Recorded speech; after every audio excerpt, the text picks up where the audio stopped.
Hello everyone, let us discuss about discovery of restriction enzyme. Their presence was discovered by W. Arbor during 1960s in bacterial cell. So restriction enzyme generally bacterial cell से discovered किया गया था.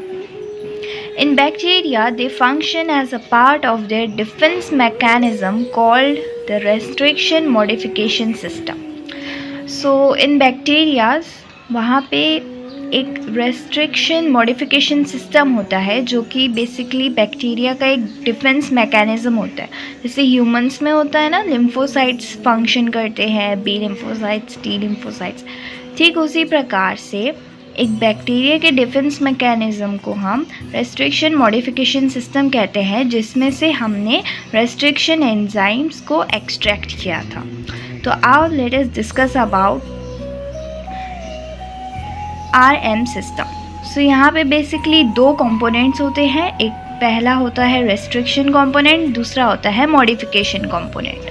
तो सबसे पहले हम बात करेंगे restriction component. Before we discuss restriction component, हमें उसके पहले फाज लाइफ साइकिल के बारे में पढ़ना होगा.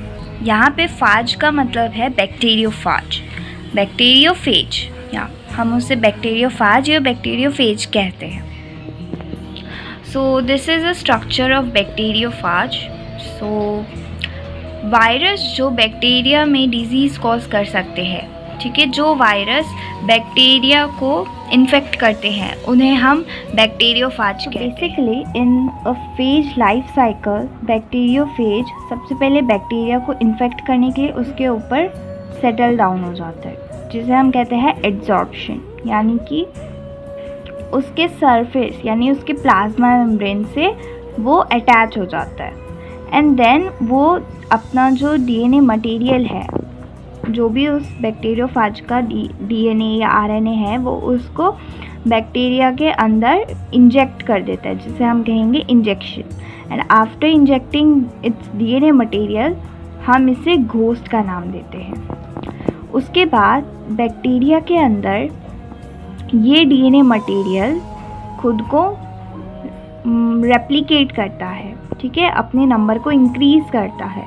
उसके बाद उसका एक्सप्रेशन होता है. एक्सप्रेशन इन द सेंस कि वो प्रोटीन बनाएगा, जो इसका स्ट्रक्चर में जो भी प्रोटीन्स है वो उसको फॉर्म करेगा.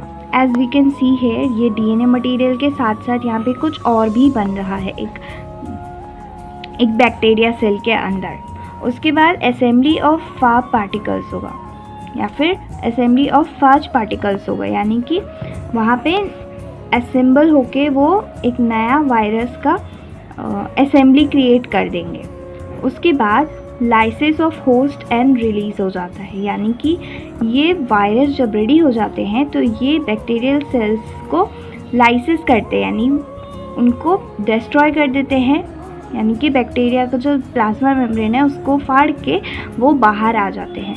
एंड बाहर आने के बाद ये बाकी बैक्टीरिया के जो कल्चर में बाकी बैक्टीरिया जो होंगे उनको ये वापस से इन्फेक्ट करेंगे. And again this cycle will be continuation. हमने पढ़ा कि एक बैक्टीरियोफाज किस प्रकार से खुद को ग्रो करेगा एक बैक्टीरियल सेल में, बट इसके अगेंस्ट एक डिफेंस मैकेनिज्म तो होगा ही ना बैक्टीरिया के अंदर खुद को बचाने के लिए. ऑब्वियसली वो खुद को बचाना ही चाहेगा. तो अब यहाँ पे काम आता है रेस्ट्रिक्शन कंपोनेंट.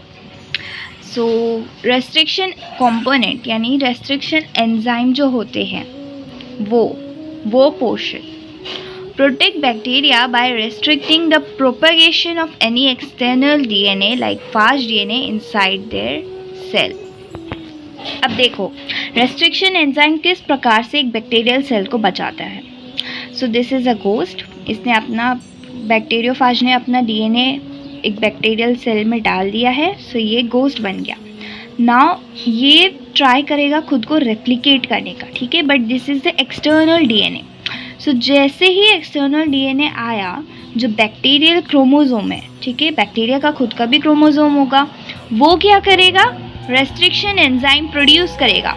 ये रेस्ट्रिक्शन एंजाइम जाके इस बैक्टीरियोफाज के एक्सटर्नल DNA को, external is for bacteria, but bacteriophage का तो ये खुद का DNA था, तो ये डीएनए को, यानी जो बैक्टीरियल सेल के लिए जो एक्सटर्नल डीएनए हो गया, उसको जाके ये कट कर देगा restriction enzyme. Okay, restriction site तो होगा ही उसमें, उस रेस्ट्रिक्शन साइट की हेल्प से ये वहाँ पे जाके इस डीएनए को कट कर देगा।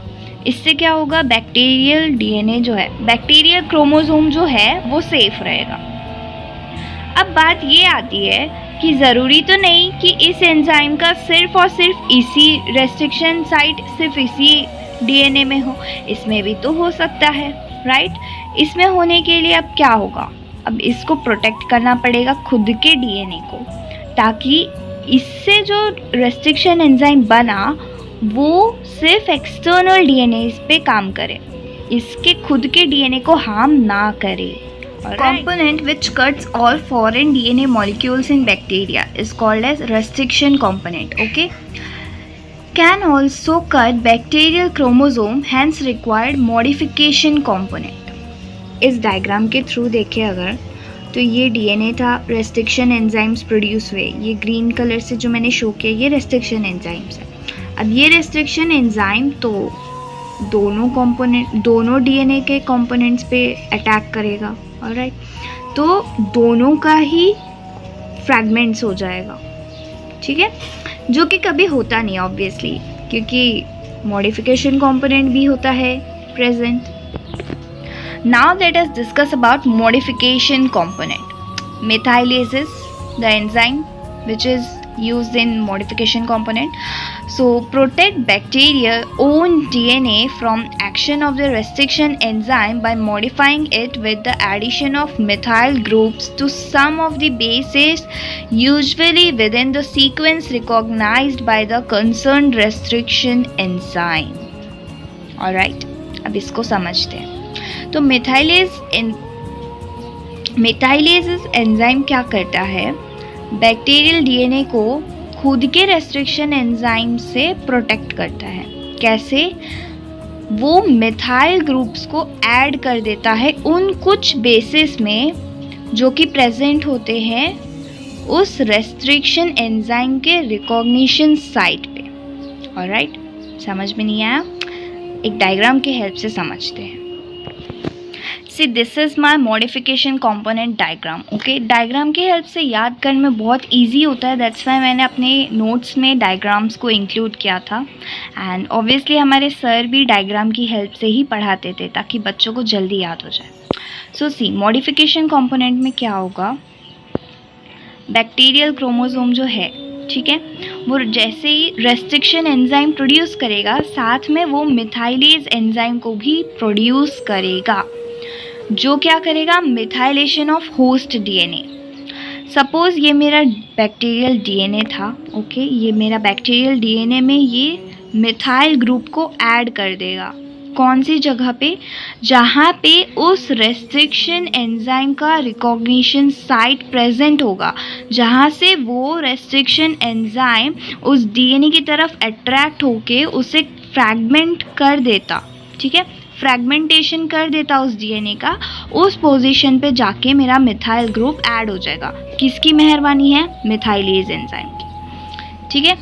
अब क्या होगा, जब मेरा बैक्टीरियल क्रोमोसोम मिथाइलेज की हेल्प से मिथाइल ऐड हो जाएगा, तब रेस्ट्रिक्शन एंजाइम जो प्रोड्यूस किया है इस डीएनए की हेल्प से, ओके, वो क्या करेगा, वो इस डीएनए को फ्रैगमेंट कर ही नहीं पाएगा, वो क्या कर जाएगा, वो कर जाएगा स्किप। अब क्या बचा बैक्टीरियल सेल में, अब मेरे बैक्टीरियल सेल में सिर्फ और सिर्फ ये एक डीएनए का पोर्शन है जो कि रेस्ट्रिक्शन एंजाइम फ्रैगमेंटेशन जिसका कर सकता है। सो अब मेरा बैक्टीरियल होस्ट में सिर्फ और सिर्फ मेरा बैक्टीरिया का डीएनए सेफ रहेगा। जो फाज का डीएनए था, यानी कि जो एक्सटर्नल डीएनए था, वो मेरा फ्रैगमेंटेड हो चुका है। अब धीरे धीरे करके सेल से ये बाहर एज अ वेस्ट रिमूव हो जाए। कंपोनेंट की बात करें तो component used to add methyl on DNA to prevent the work of restriction enzyme on bacterial chromosome itself is called modification component, यानी कि डीएनए को मॉडिफाई कर देता है ताकि रेस्ट्रिक्शन कंपोनेंट जो है वो बैक्टीरियल क्रोमोसोम को हार्म ना करे, वो सिर्फ एक्सटर्नल डीएनए को फ्रैगमेंट करके उसे बैक्टीरियल सेल को सेव कर ले। तो आई होप कि डिफेंस मैकेनिज्म ऑफ बैक्टीरिया समझ में आया। अब इसे इस प्रकार से हम एग्ज़ाम में शो कर सकते, like this is the restriction enzyme component, ठीक है, जो रेस्ट्रिक्शन एंजाइम का यूज़ है, एंड मॉडिफिकेशन के लिए ये वाला diagram. Okay, so now practice it, खुद से लिखने की कोशिश करो in next video with a new topic. So thank you for watching.